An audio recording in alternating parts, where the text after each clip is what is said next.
back at you with a Tactics Talk replay analysis. We got Nitedog and his JPZ 4, his beloved Jagdpanzer 4, Tier 6 German casemate TD. He's top tier in a 2-tier battle on Province. Has Province been switched back to low tiers again? I think it has. I think it has. If it hasn't, I blessedly have not seen it for a long time, but Nitedog sees it. He's on it right now. And he's got quite a few reds coming his way, it looks like, and not many friends. Looks like the majority of his team is going to hang out on their side. He's got the M4 himself. KV-1S, 2 KV-1Ss. Looks like they're platooned. A Stug, and that's an odd place for a Bishop. Let's see how that goes for that guy. And the Stug is down on a cap in the buildings. Also another strange position. One thing they did with this map is they made that rock right there at the top there much larger. Nitedog's going to use the terrain, stay low, and unfortunately gets seen by a T1 Heavy who he's going to have a hard time with unless he gets lucky with some armor. T1's running and not looking at him. Well, there you go. His buddies helped him out. Now he thinks he's going to shoot Nitedog, but no, he's not going to shoot Nitedog. He's going to die. Now at 3001D, which is very problematic for Nitedog, but the guy misses. Oh, wait a minute. This game should be over. What's happening here? Nitedog, looks like the 1S's and Nitedog absolutely eat this push alive. Here comes a cousin JPZ who I don't know what he's doing, but he charges. And Nitedog's going to get a piece of him. Nitedog gets the kill. 1,300 damage just like that. The enemy team decided that they did not want Nitedog's team to take this position, but Nitedog's team pretty much took it anyway. Holy cow, there's a hit. Oh, the 25 TP got him. Got him again. His engine's down. The KV-1S drives forward. Uh-oh.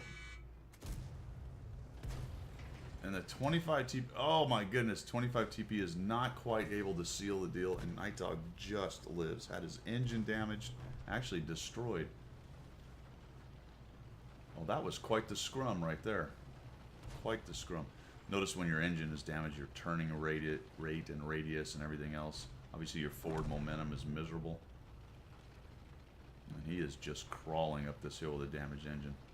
65 seconds to fix it. He's looking like he's going to try to get up in one of these bushes and see what they can do. The enemy team sent almost nothing. Almost nothing. And Nitedog's team is still sitting there, unable to count. So folks, learn how to count. Count with me. 1, 2, 3 enemy tanks seen.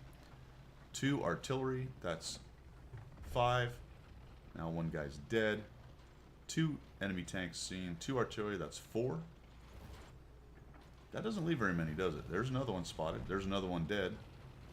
And if you are still one of the guys sitting across on the other side, or not pushing into your north part of the cap to clear out the last guy there, I really don't know what you're doing. And I suspect you can't count. Now that's all kind of flippant way of saying SA is important. Count the contacts that are on the screen right there.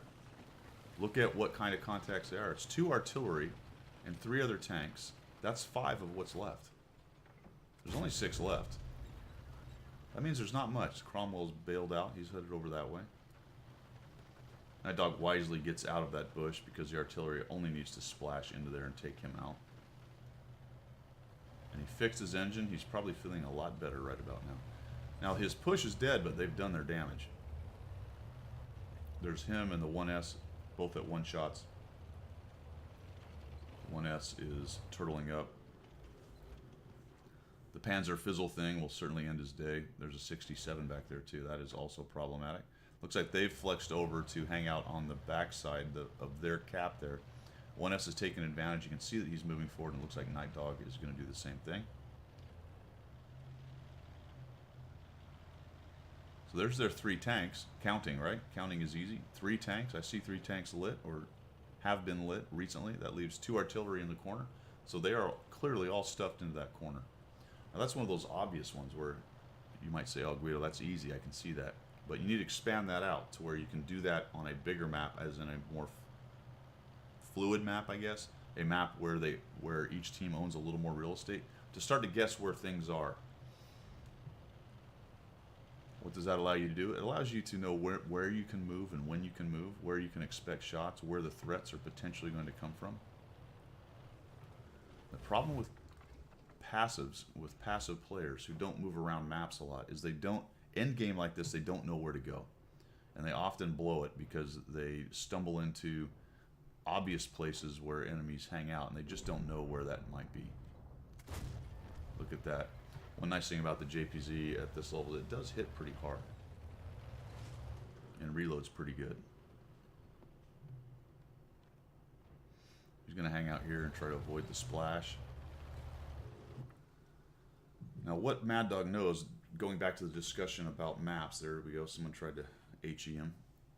The discussion about maps is he knows that if he just drives around into this open spot over here, comes around this rock, those artillery are going to see him well before he sees them.